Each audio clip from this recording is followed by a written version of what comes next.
Welcome back to Clips and Bites, and today we're delving into the intense and action-packed world of John Wick, the assassin feared by all. Get ready for a wild ride as we break down how this unstoppable force was dragged back into the deadly underworld he thought he'd left behind. Our story begins with a grieving John Wick, who has just lost his wife. But even in death, she leaves him a parting gift, a beagle puppy named Daisy, a symbol of love and hope for John to hold on to. This dog becomes John's last connection to a life of peace. But his fragile world comes crashing down when a group of reckless thugs, led by the arrogant Iosef Tarasov, son of Russian mob boss Vigo Tarasov, break into John's home. They want his car, a prized 1969 Mustang, and when John refuses, they steal the car and worse, brutally kill Daisy. This, my friends, is the moment everything changes. The one thing tethering John to his humanity is taken from him. What these goons don't realize is that John Wick isn't just any man. Known in the criminal underworld as Baba Yaga, the boogeyman, he's the most feared assassin, a man who was once called upon to eliminate even the worst of the worst. The anger, the grief, the thirst for revenge, it all comes crashing down on John as he digs up his past life. Quite literally, when he unearths his weapons buried beneath concrete in his basement. There's no going back now. John sets out on a mission of pure vengeance.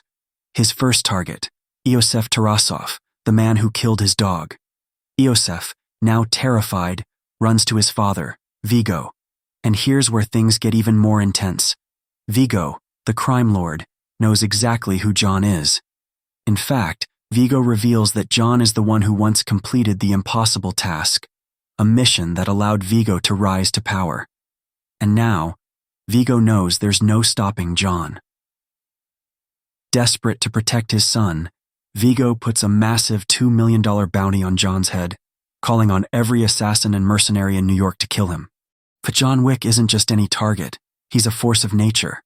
In one of the most iconic scenes, John takes on a wave of assassins at the Continental Hotel, a luxurious safe haven for killers, where business is never supposed to be conducted. Despite the rules, assassins like Ms. Perkins break the code, leading to an all-out battle. John, however, shows no mercy and takes them down one by one, displaying his unmatched skills in gunfu, a mixture of close-quarters combat and expert marksmanship. From the neon-lit nightclubs of New York to a brutal showdown at Vigo's hideout, John leaves a bloody trail of destruction. But along the way, we get to see glimpses of his old life, his friendships with fellow assassins like Marcus, and the strict rules of the underworld, governed by codes of honor.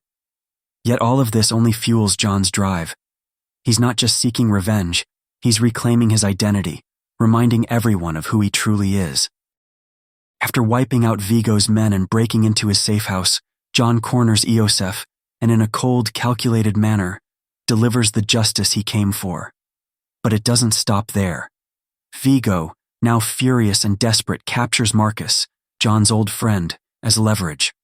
In a final confrontation, John faces Vigo head-on in a fight that pushes both men to their limits. Vigo's death, however, doesn't bring John peace. It only solidifies the fact that once you're back in this world, there's no easy way out. The movie closes with John, battered but not broken, returning to where it all started, the animal shelter, where he adopts another dog, a pit bull. It's a symbolic gesture, showing that even in a world full of death, there's still a part of John Wick that craves peace, that clings to the hope his wife left him.